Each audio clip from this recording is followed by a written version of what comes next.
ناطق بعدی جناب آقای سید هادی بهادری، نماینده محترم ارومیه. بفرمایید آقای بهادری، بفرمایید. بسم الله الرحمن الرحیم.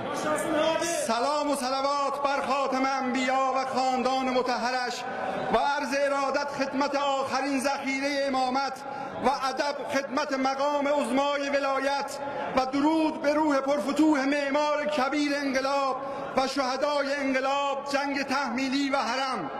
خدمت ملت شریف ایران، بالاخص مردم قهرمان آذربایجان و خاص مردم شریف شهرستان ارومیه و بخش‌های مرکزی انزل، نازلو، سیلوانا و سومای برادوس که بندر آباد 220,000 رأی خود به مجلس شورای اسلامی فرستادند، عرض ادب، احترام و تشکر دارم. ایام فاطمیه که ایام حزن اهل بیت است را خدمت مردم مؤمن و شما نمایندگان عزیز تسلیت میگویم و اربعین ارتحال آیت الله هاشمی را نیز به بیت مکرم ایشان تسلیت عرض میکنم. این جانب سید هادی بهادری از دیار باکری ها و امینی ها خدمتتان سلام دارم. از شهر ددکاتب و کاظم خان بوشچی، صفی‌الدین ارموی، حسام الدین چلبی، مهد زرتشت نبی و شهر آیت الله حسنی و قریشی خدمتتان پیام دارم. ایام سالگرد پیروزی انقلاب در بهمن 57 و نیز سالگرد قیام مردم آذربایجان در 29 بهمن 56 را خدمت همه مردم ایران تبریک میگویم. امام خمینی رحمت الله در پی قیام مردم آذربایجان فرمودند: شما آذربایجانیان غیور بودید که در صدر مشروطیت برای کوبیدن استبداد و خاتمه دادن به خودکامگی سلاطین جور به پا خواستید. من به شما اهالی معظم آذربایجان نوید میدهم، نوید پیروزی نهایی را. امام خمینی به ما عزت داد.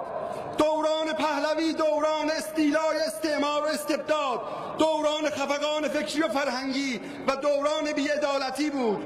رضاخان و پسرش در 57 سال هرچه توانستند کردند تا اثری از هویت تاریخی، دینی و قومی این کشور باقی نماند. کشف حجاب، مبارزه با سنت ها و فرهنگ مردم و جعل تاریخ کشور به دستور آمریکا و انگلیس، عدم اجازه تحصیل به زبان مادری و تغییرات گسترده نام اماکن کشور خصوصا در آذربایجان بخشی از سیاست‌های فرهنگی دوران پهلوی بود. امروز بنده به نمایندگی از مردم آذربایجان با لباس سنتیمان که روزی بر تن قهرمانان ملی ما بود آمده‌ام تا نشان دهم که انقلاب مردم ایران با شعار استقلال، آزادی و جمهوری اسلامی و قانون اساسی کشور با تاکید بر وحدت ملی و حقوق مدنی و شهروندی خط بطلانی بر سیاست‌های نژاد پرستانه و تبعیض‌آمیز پهلوی کشیده و بر حقوق تمام اقوام صحه گذاشته است. یادمان نمی رود که ستارخان در دوران بسیار سخت مبارزات مشروطه مردم را طوری آماده کرده بود که می گفتند توپرخ یرخ اما توپرخ ورمرخ، خاک می خوریم اما خاک نمی دهیم. اینک نیز در ادامه خط اصیل انقلاب اسلامی طبق منویات مقام معظم رهبری آذربایجان باز سر ایران است و خواهد ماند. ما مردم آذربایجان خواهان شدیدترین برخوردها با افراد توهین کننده به هویت و تاریخ و فرهنگمان هستیم و اجازه نخواهیم داد تفرقه افکنان داخلی و خارجی هر از گاهی با طرح برخی مطالب سخیف به این مردم با غیرت جسارت کنند. ما خواهان اجرای کامل اصول مترقی 15 و 19 قانون اساسی و تدریس زبان ترکی در مدارس آذربایجان هستیم و از رئیس جمهور محترم می‌خواهیم زمینه اجرای این بخش از حقوق شهروندی را سریعاً آماده نمایند. ضمناً از صدا و سیمای جمهوری اسلامی تقاضا دارم زمینه ایجاد نخستین شبکه ملی به زبان ترکی آذربایجانی را فراهم نمایند. آذربایجان جانباز انقلابdan ayrılmaz. رئیس جمهور محترم، از دولت تدبیر امید بابت تلاش‌های به عمل آمده در 3.5 سال گذشته تشکر می‌کنم. آذربایجان غربی دارای پتانسیل بی‌نظیر تجارت، گردشگری، معدنی و ترانزیتی است.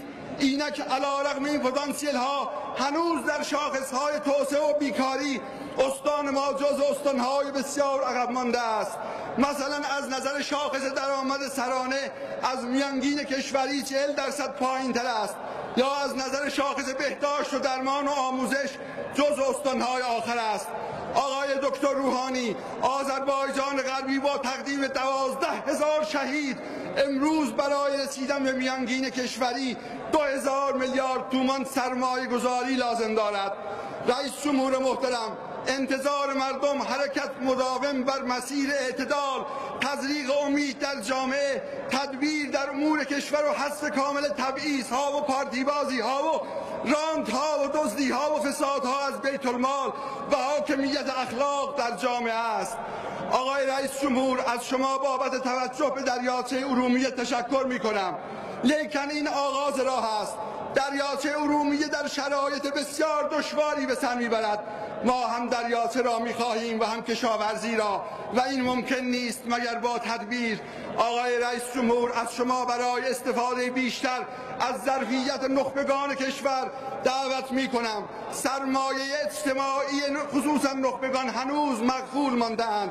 آقای دکتر روحانی، همه ما منتظریم مرکز استان آذربایجان غریب به راه آهن وصل شود. راههای ما تعریفی ندارند، از مرزهای ما بهره زیادی گرفته نمی شود. هنوز از گشایش‌های برجام در استان استفاده نشده است و همه منتظر منطقه ویژه اقتصادی ارومیه هستیم. وزیر محترم کشاورزی، روستاییان و عشایر در مضیقه‌اند و خودشان و محصولاتشان از بیمه گلایه دارند. کی قرار است باغات آبیاری قطره‌ای شود و محصولاتشان به قیمت مناسب به فروش برسد؟ وزیر محترم نفت، ما می‌خواهیم اتیلن به پتروشیمی ارومیه برسد. آقای زنگنه، شاخص گاز روستاییان پایین است. وزیر محترم نیرو، هنوز از 618 روستای ارومیه 172 مورد آب ندارند. آقای وزیر فرهنگ، تالار شهر ما کی تمام خواهد شد؟ سینماهای ما از 5 تا در دوران اول انقلاب به 3 تا کاهش یافته و خبرنگاران ما امنیت شغلی ندارند. آقای وزیر بهداشت، بیمارستان ما کی تمام خواهد شد؟ وزیر ورزش، ورزشگاه 15,000 نفری کی تمام خواهد شد؟ آقای وزیر رفاه، طرح‌های 60 برای لاستیک سازی و نانوسیلیس و بوتادین را آغاز کنید. آقای وزیر علوم، دانشگاهیان ما ظرفیت ایجاد منطقه ویژه علمی را دارند. آقای رئیس جمهور، آذربایجان به توجه بیشتر شما در آینده نیازمند است. آذربایجان مهد فرهنگ و ادب و همت و غیرت است و دروازه تمدن ایران زمین. El bilirsen benimsen, yurdum yuvam meskenimsen, demeh doğma vatanimsen, ayrılar mı gönül candan, Azerbaycan, Azerbaycan. متشکر. جناب آقای بهادری. ناطق بعدی جناب آقای مصطفی کباکبیان، نماینده محترم تهران، شمیرانات، ری، اسلامشهر و پردیس که 5 دقیقه وقت دارن. جناب آقای دکتر کباکبیان بفرمایید.